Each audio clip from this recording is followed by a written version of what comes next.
everybody and welcome back to SK1 Kids, and we're back again with class 12 NCERT physics, and this is current electricity. That's chapter number 3 and this is cells in series and in parallel. So in the previous video हम लोगों ने ये देख लिया था कि series में जब सेल्स कंबाइन होते हैं तो कैसे हम equivalent electromotive force and equivalent internal resistance find out कर सकते हैं. And now what we are going to look after is कि अगर उन्हीं सेल्स को हम पैरेलल कॉम्बिनेशन में रखें तब equivalent EMF and equivalent small r क्या होगी. That is the thing we are going to look after. And बहुत केसेस में ऐसा भी हो सकता है कि सेल सीरीज में भी है पैरेलल में भी है, यानी कि आपके पास एक सेल यहाँ पे दो सेल को पैरेलल में कर दिया, उसको कनेक्ट कर दिया उस कॉम्बिनेशन को एक सीरीज से. तो अगर हम बोथ सीरीज एंड पैरेलल समझ सकते हैं तो all we have to do is just solve equations for both of them, easily निकल जाएगा. So first of all, let's combine a few cells in parallel. यहाँ पे आपके पास एक सेल है, एक सेल यहाँ पे हो गया, ये पॉजिटिव टर्मिनल नेगेटिव टर्मिनल. ये हम लोगों ने कुछ ऐसी कॉम्बिनेशन कर दिया. एक सेल यहाँ पे है, so this is this kind of combination. हाँ, यहाँ पे there are all wires. तो ऐसी एक कॉम्बिनेशन है हमारे पास.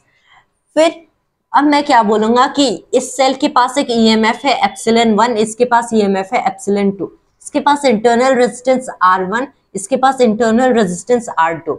अब यूजुअली आप जो स्टैंडर्ड हाई लेवल की बुक्स में देखोगे वहां पे तो बेसिकली आपको क्या दिखेगा कि अगर एक सेल को ड्रॉ कर रहे हैं जिसके पास एक इंटरनल रेजिस्टेंस है, आई गेस एनसीईआरटी में तो ऐसा नहीं दिखाए हैं, लेकिन उन केसेस में हम उस रेजिस्टर को भी दिखाते हैं.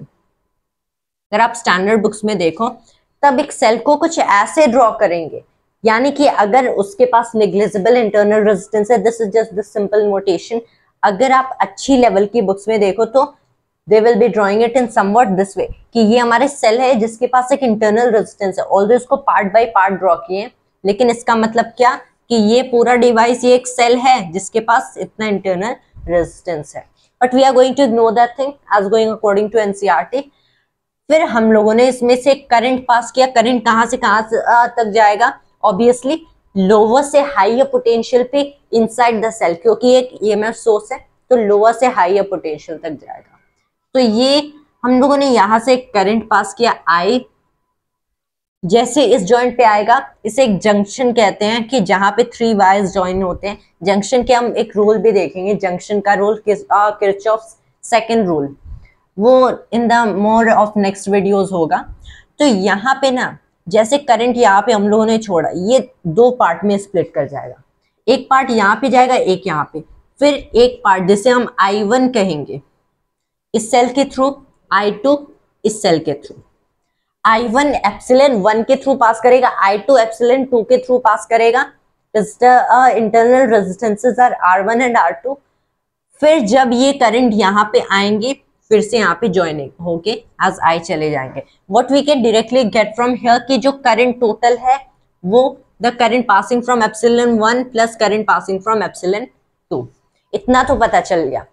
ऑल्सो अलोंग विद दैट हम क्या बता सकते हैं, इस पॉइंट के बीच एंड इस पॉइंट के बीच आप करंट को इस रास्ते से ले जाओ, that is the same potential difference. आप करंट को इस रास्ते से ले जाओ, that is same potential difference. Remember, don't forget the concept of potential difference, potential energy का difference and work done in carrying charges, क्योंकि it all depends just on initial and final points.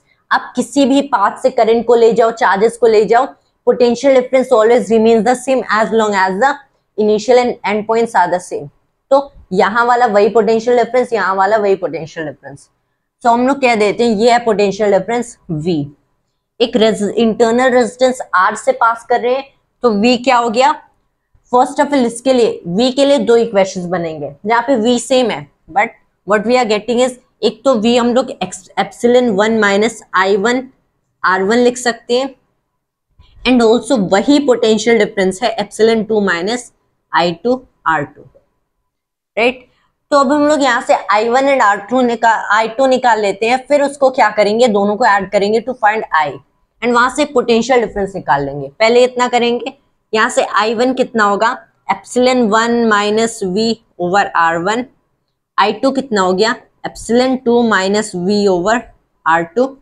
दोनों को add कर दो, I कितना हुआ, this term plus this term तो इसको लिख लेते हैं epsilon 1 over R1 plus epsilon 2 over R2, एक ब्रैकेट में लिख लेते हैं। फिर माइनस में कर देते हैं I को हियर्स V को we can write outside, then that's 1 by R1 plus 1 by R2। हाँ, एक ऐसा इक्वेशन हमें मिल रहा है। Now what we are going to do is यहां से वोल्टेज निकाल लेते हैं, that is the potential difference. तो पोटेंशियल डिफरेंस निकालने के लिए पहले तो ये टर्म क्या होगा, इन दोनों टर्म्स को वी कैन ऐड, इन दोनों टर्म्स को, this is over R1 R2 epsilon 1 R2 plus epsilon 2 R1 over R1 R2, ये हो गया R1 plus R2 over R1 R2।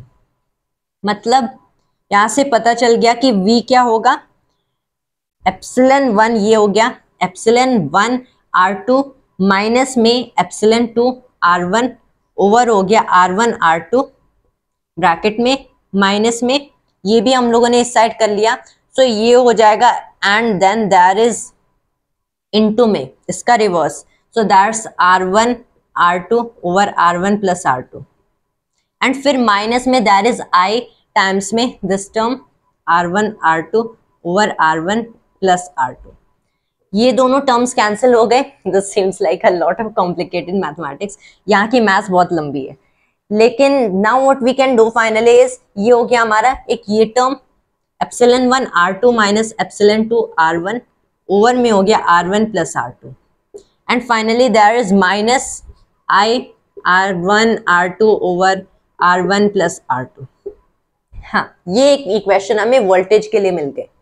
अब ये जो वोल्टेज है, रिमेंबर कि अब मैं क्या कंसेप्ट यहाँ पे what I am going to use is, हम लोगों ने दो यहाँ पे सेल्स यूज किए जिनके दो डिफरेंट इलेक्ट्रोमोटिव फोर्सेस हैं, दो डिफरेंट इंटरनल रेजिस्टेंसेस हैं। Now what I am going to say is, suppose मैंने एक सिंगल यहाँ पे एक सिंगल सेल रखा जिसकी इलेक्ट्रोमोटिव फोर्स इन दोनों इलेक्ट्रोमोटिव फोर्सेस को रिप्लेस कर सकती है, इसकी इंटरनल रेजिस्टेंस इन दोनों इंटरनल रेजिस्टेंसेस को रिप्लेस कर सकती है। यानी कि ये जो पैरेलल कॉम्बिनेशन है इसको मैंने पूरे को एक सिंगल सेल से रिप्लेस कर दिया। एक ऐसी सेल जिसके पास एक रेजिस्टेंस होगा which is the equivalent internal resistance, जिसके पास इलेक्ट्रोमोटिव फोर्स होगी equivalent EMF.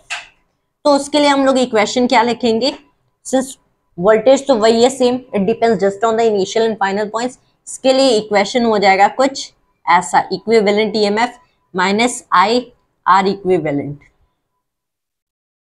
Now what I am going to do is to derive the expressions for this and this, हम लोग क्या करेंगे, दो वेरिएबल्स हैं this and this and दो equation है, one this one and one this one। Since इनकी दोनों की LHS सेम है, RHS कंपेयर करते हैं, this and this हम लोग कंपेयर करेंगे, ये वाली एंड ये वाली टर्म कंपेयर करेंगे। यहाँ से सीधे क्या मिला कि this should be equal to this, यानी कि जो हमारी इक्विवेलेंट EMF है what is this, epsilon 1 R2 minus epsilon 2 R1 over R1 plus R2। हमें इक्विवेलेंट इलेक्ट्रोमोटिव फोर्स मिल गई for a parallel combination. Equivalent internal resistance क्या होगा, I एंड I है, यानी कि R1 R2 over R1 plus R2। Equivalent internal resistance is R1 R2 over R1 plus R2। Now this might seem something familiar कि ये जो equivalent resistance है ना इंटरनल वाले, इसको अगर मैं कर देता हूं कि what I can do is, अगर इसको 1 बाई आर इक्विवेलेंट कर देते हैं, so that is R1 plus R2 over R1 R2 which is again what this states is 1 by R equivalent is 1 by R1 plus 1 by R2। अब ये वही notation है जो कि हम लोगों ने देखा था कब, जब we were studying parallel combination for resistors, and again it proves कि जो हम लोगों ने पैरेलल कॉम्बिनेशन के लिए इक्वेशन डिराइव किया था, it again comes out of that thing कि यहाँ पे हमें फाइनली क्या मिला कि रेजिस्टेंस इस केस में भी वैसे ही ऐड हो रही है, पैरेलल कॉम्बिनेशन है तो रेजिस्टेंस कैसे ऐड होगी, पैरेलल कॉम्बिनेशन के अकॉर्डिंग।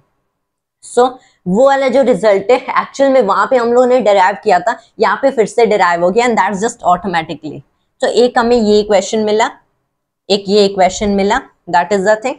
तो जो इक्विवेलेंट ईएमएफ है वो तो हमें पता ही था, वो तो अगर if hadn't we even derived it फिर भी हमें पता होता कि नेट इक्विवेलेंट रेजिस्टेंस क्या होगी इंटरनल वाली, सो that is 1 by R1 plus 1 by R2 is 1 by R equivalent.